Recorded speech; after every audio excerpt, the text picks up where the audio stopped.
Almost 2 years later, I still own my Moza R5. I bought the bundle, I bought the clutch upgrade and the brake upgrade, and I want to talk about its strengths and its weaknesses. I am upgrading to an R12, I'm just waiting for it to arrive. It made me think I should make a video on what the weaknesses are and what the strengths are. Let's get into it. So we're going to start off with like the good sides of the R5. There is quite a bit of good sides. I have absolutely loved this wheel. I've been playing on it for about 2 years, been having a blast. So let's start with the first thing is it's tiny and it packs a punch. 5.5 newton meters is pretty damn good, honestly, especially if you're new to sim racing or you're upgrading. Personally, I think going from a gear-driven Logitech and then going to the R5 was a big difference for me. I started out sim racing on a Logitech that a friend lent it to me for a couple weeks. I had a blast on it. Not a Logitech hater by any means, it got me into sim racing. But there was a big difference that I noticed when getting the R5. When I first unboxed it, I picked up the base and I was like, it's got a decent amount of weight to it, but it's so small. I really thought it was going to be bigger. And it got me a little worried. I believe the Logitech, it has like around, I think it's like 3.3, 3.5 newton meters. So you don't think 5.5 is a big jump. And to be honest, it isn't. But because it's a direct drive, you feel a massive difference in fidelity and road feel, and just with the spinning speed, the torque. It's definitely a different experience for sure. One of the things that really surprised me was how fast this wheel can spin. Considering it's only 5.5 newton meters, it actually spins very fast. I really wanted to get into drifting when I bought this wheel, so I was a bit worried that even though it was, a direct drive, didn't have that much more newton meters than the Logitech did, or even like as a belt-driven Thrustmaster wheel. But it did the job. I can throw down some pretty nasty drifts with the R5, so no worries there. If you're looking to get into drifting and you want to start off on an R5, it has you covered 100%. Like I said at the beginning of the video, I'm going to be upgrading to an R12, so I don't think that the R5 is going to be breaking any wrists, but I have had it deck my finger a couple times while streaming, and it hurts. It's no joke hitting your finger, especially when drifting. It has been reliable for me. I have seen on Reddit and other places post how the wheel did not last long. I do think with every kind of product, you're always going to get a defective unit, and I think the people that are pissed off are usually the loudest on the internet. I was actually going to save up a little bit extra and get the R9. Two things stopped me. One, I realized because I was new to sim racing, I'd have to buy the wheel and the pedals on top, so I'd be spending a lot more. And two, it did seem like the R9 was a little bit more problematic at the time. It does seem like they've worked things out, but for me, this wheel has been completely reliable. There are some issues I had with it when I first got it, but it's not necessarily the wheelbase's fault or any design thing. It was more of a manufacturer like assembly thing, and we'll get to that later in the video. But all in all, it's always booted up. It's always worked. It does have an issue. I actually don't know if it's the actual wheelbase or firmware. I suspect it's firmware, and we'll get into that in the later part of the video. But it's never failed me. It's never shut off during a race. I've never lost force feedback. I've always had a great racing experience. I have hundreds of hours on it. I stream with it all the time, and it's never given me an issue. So for me personally, it's been reliable. Even dealing with Moza customer support on some things, they've been really good. I thought there was something wrong with my quick release. When I was steering on the wheel, I would have this kind of like click sensation happening through the wheel. And I noticed it wasn't in the base, it was something to do with the wheel. So I contacted Moza, and they had said, oh, maybe there's something wrong with the quick release, so we'll send you a new one. I talked to my friend about this issue, and he told me to try WD-40 dry lube. He said that will work for bearings and stuff, but won't interfere with the electronics. So I tried that, and it actually ended up working. I guess one of the bearings was just a little bit stuck and needed to have some lubrication, and that got rid of it. So I actually went and I told Moza, I said, oh, I figured it out, everything's fine. And they're like, okay, well, we sent it anyway, so you can just have it. And yeah, I've got a brand new quick release that I've never used. I've had great experiences with Moza's customer support. They've been nothing but good to me, so that's a win if you ask me. Again, your experiences might be different. I've had good ones. It works with most titles that I've wanted to play. I do think this was probably a bit of an issue at the start. I do know at the beginning it didn't support titles like Car X Drift Racing. I don't think it worked with Forza Horizon 5 at the start.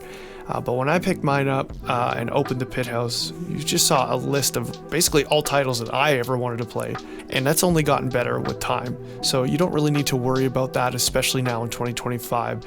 This wheel will work with most sim titles. There are the odd games like, Tokyo Extreme Racer just came out. That is more of an arcade title. I have heard that it was supported by Thrustmaster wheels and Logitech wheels. Doesn't work with the R5 yet. That game is in early access though. I don't have experience with it, but if I had to guess, you'd probably have more title compatibility issues with higher end wheels such as like SimMagic and SimiCube.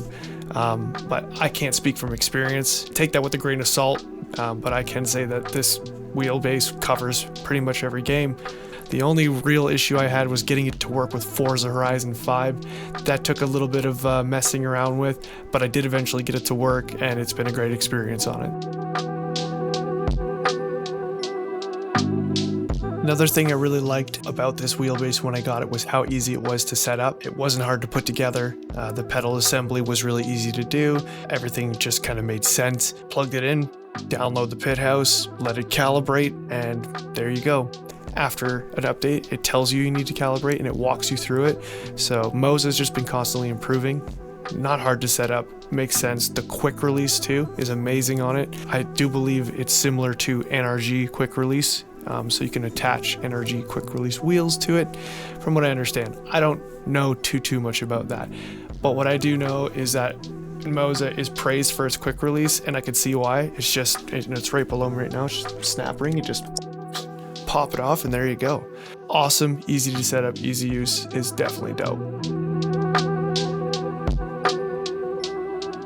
I really think this wheelbase also has good value.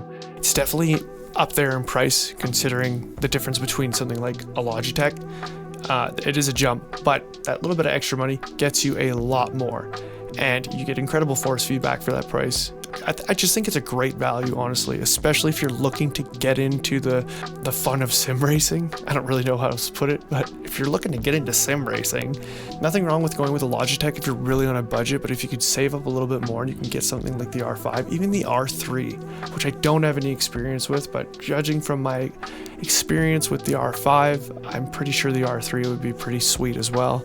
But I really think it is a good value for what it is, even today in 2025.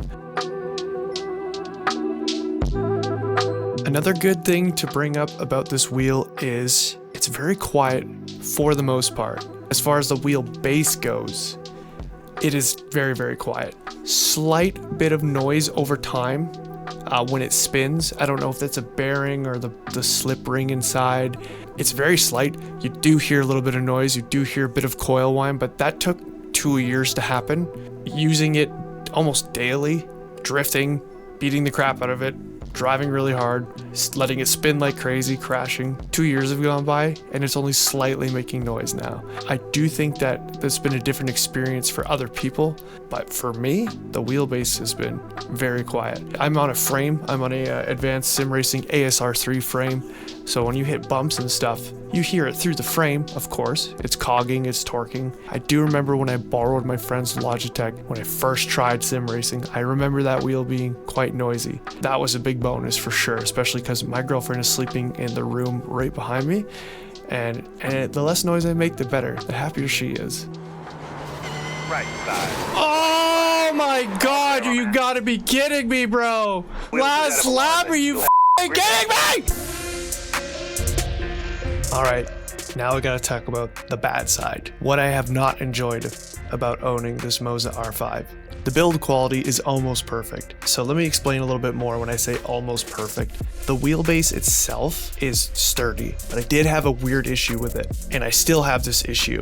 I noticed about 3 months into owning this wheel, after long drift sessions, I noticed when I would have the wheel straight in my hands, it would be slightly turned like 2 or 4 degrees in game and in pit house. At first I thought that was like a glitch. I was like, oh, maybe I just didn't center it. So I centered it in pit house, tried again, and again, after about an hour, when I would hold the wheel straight, it would be 2 to 4 degrees off. So I contacted Moza and I told them the situation, and they told me to take off the wheel, to take off the, where is it? Here, let me check.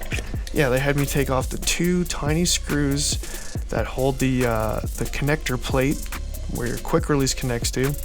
And then inside there's a center locking nut, and they asked me to tighten that center locking nut. And so I did it, and to my surprise, I could tighten it a bit. It wasn't much. It was maybe like a quarter of a turn I could tighten it. And I noticed there was Loctite on it, so I said, okay, maybe that's my issue. So that was a little off-putting. The fact that I could tighten that was like, oh, maybe their quality control is a little lacking. That was a little alarming. So anyways, I did that. I tightened it and went back to drifting. This did not fix the issue, actually. It didn't do a thing. I thought it did at first, but it didn't. And was going back and forth with Moza. And basically they ended up telling me, they're like, we really don't know. You're not the only user with this issue. We suspect that it's firmware.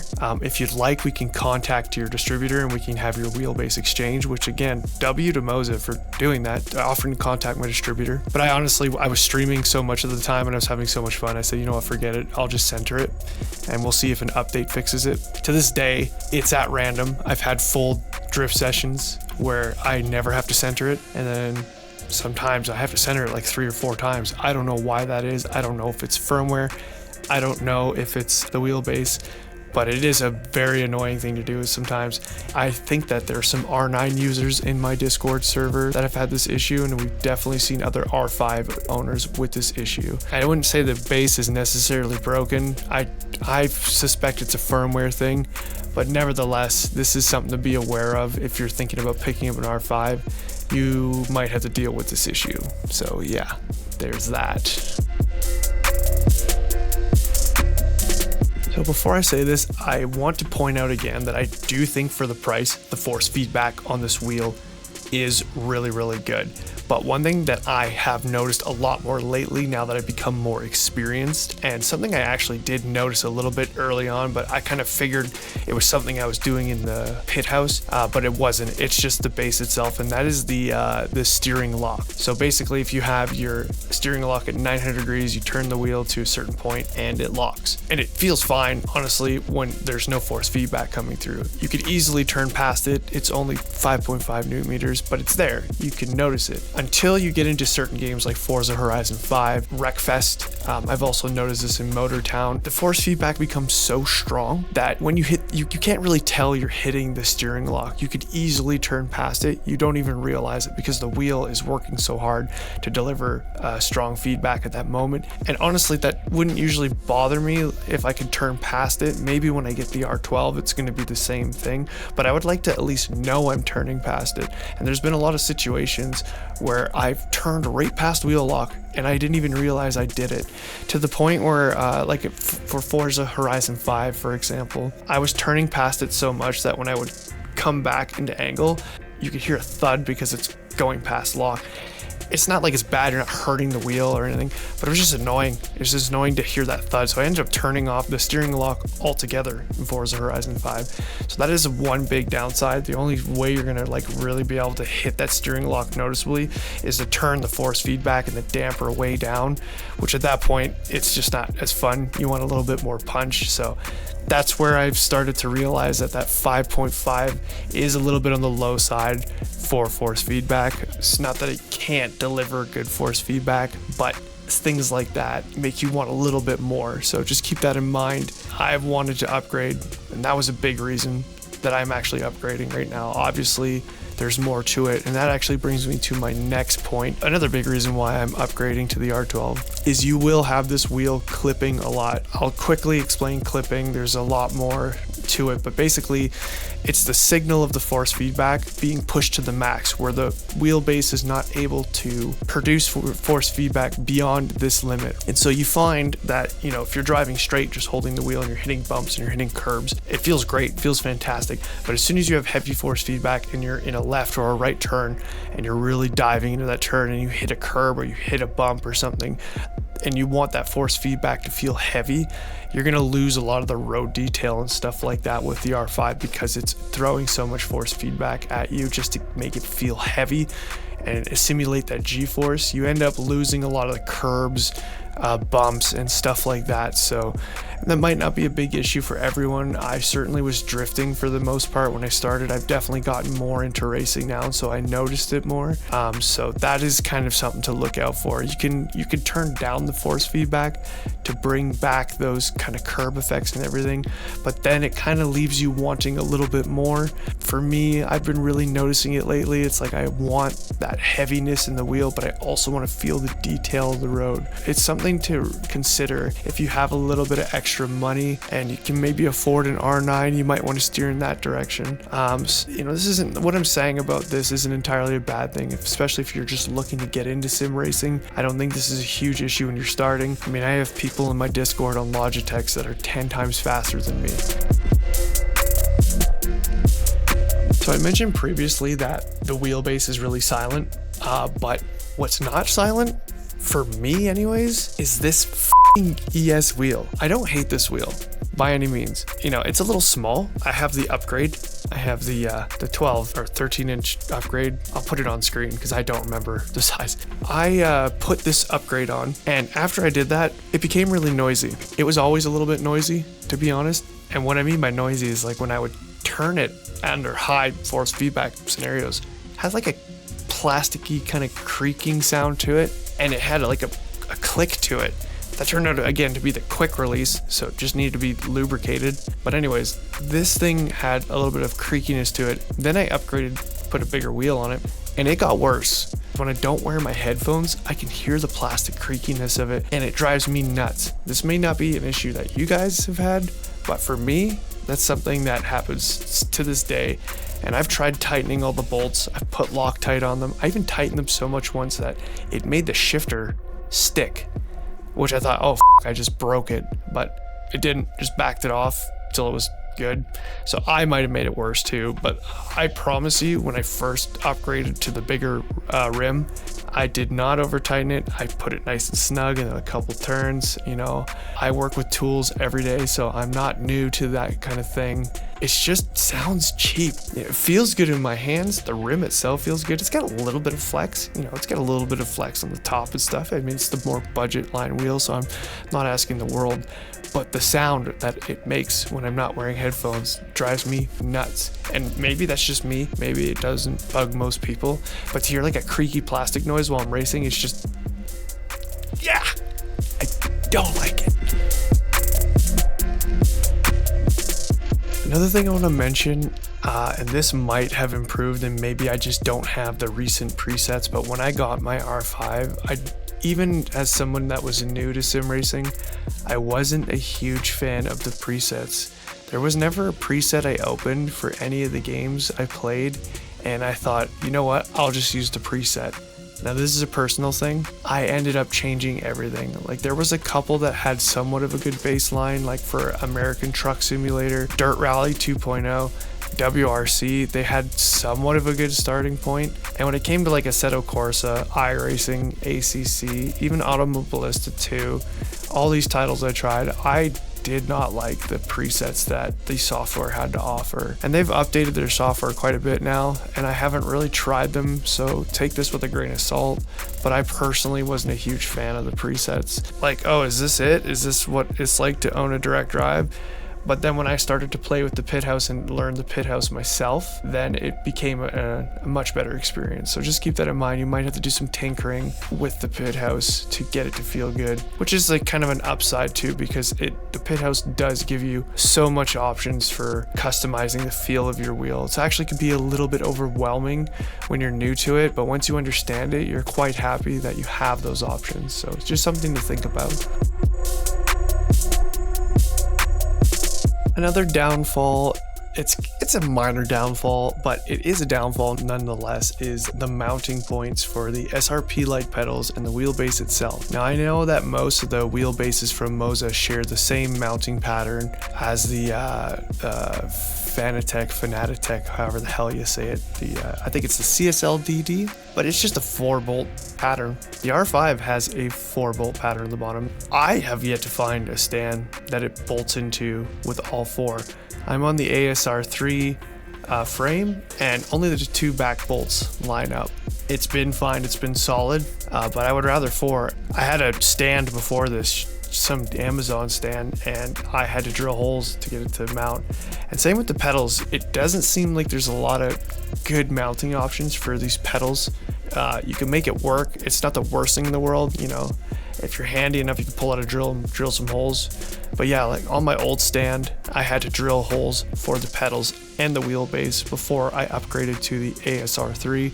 I found on this ASR3, the pedals mount up fine. So that's something to keep in mind too. And a quick note too, don't even attempt to use these pedals on the floor with the sticky pads that they come with.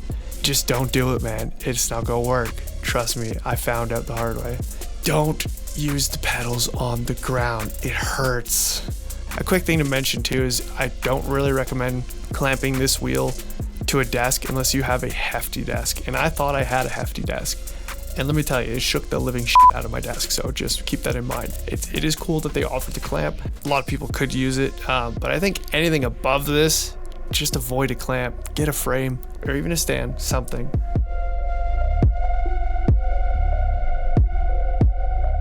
This is a small thing that maybe isn't even an issue. It's just something that I noticed and I've thought about. The wheelbase does get quite hot. It is designed so that if it gets too hot, it will pull back on force feedback so it doesn't overheat and hurt itself, similar to how a CPU in a computer operates. If it gets too hot, it will thermal throttle. I play in an air-conditioned room, so it is pretty cool in here. I've never felt the wheel pull back in force feedback, but I will say I've touched the wheelbase after long hours of racing, and it is quite hot. It's not enough that I've, like, oh shit, taken my hand away. I've definitely noticed it getting really hot. It's made me think in a really hot environment and you live somewhere with really high heat temperatures, I could see this thing thermal throttling. This is another thing to take a grain of salt with. It's my opinion and it's never happened to me. Some people have reported it, some haven't. And I mean, it's good that it has that built in with it. But I just think because it's only 5.5 Newton meters, it's going to be throwing a lot of full chooch at you a lot of the times. And so it does get quite hot. So that's something to keep in mind too. It gets toasty. It's a toasty wheelbase for sure.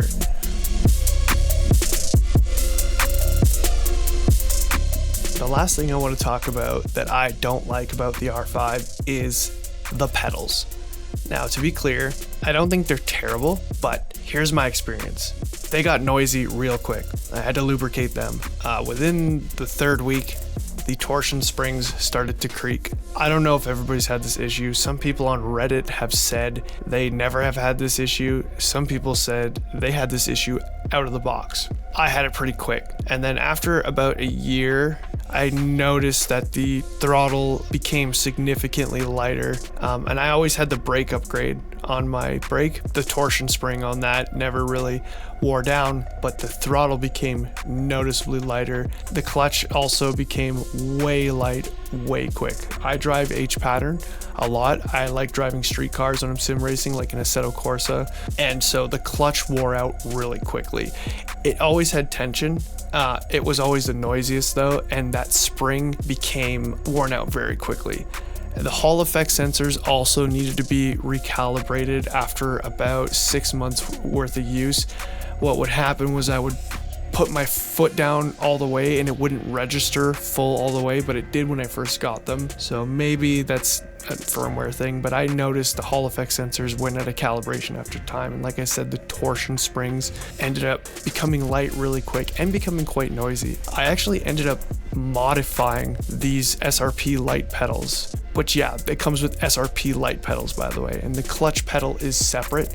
That doesn't really bother me, but what really bothers me is that the brake upgrade that makes the brake stiffer is not included. I think that's the dumbest thing ever. It's only an extra $50. Just tag on an extra $50 under the price. And that's $50 Canadian, so cheaper US. And for me, it's like, why would you ever want a brake pedal to feel the same as your gas pedal? The Logitech offers a stiff brake. It comes with the clutch too. And I get it that not everybody's gonna wanna use the clutch. Some people are just gonna wanna be purely GT racing, things like that. So I get it, but like, give us the fucking brake upgrade. Come on. It drives me nuts that you have to purchase that separately. And it's a little light feeling, I will say. It definitely gets the job done. But again, I ended up modifying my pedals. So my gas and my clutch have these 3D printed parts with rollers and springs that give them different tensions and stuff. So, I mean, that was just kind of a fun project that I took on just because the torsion springs started to wear out and I didn't want to replace my pedals. I didn't have the money at the time. Still don't really. So I just modified those. And then I said, why not? We turned the brake pedal into a load cell brake pedal, but I digress. This is maybe a good content for another video, but yeah, the pedals are a little bit of a downside to this pack. You know, the quality itself, the materials and everything, they're strong, they feel robust, they feel fine, but it's just, give us the brake upgrade and maybe a little bit better torsion springs. Maybe I'm nitpicking, but that was definitely something I noticed.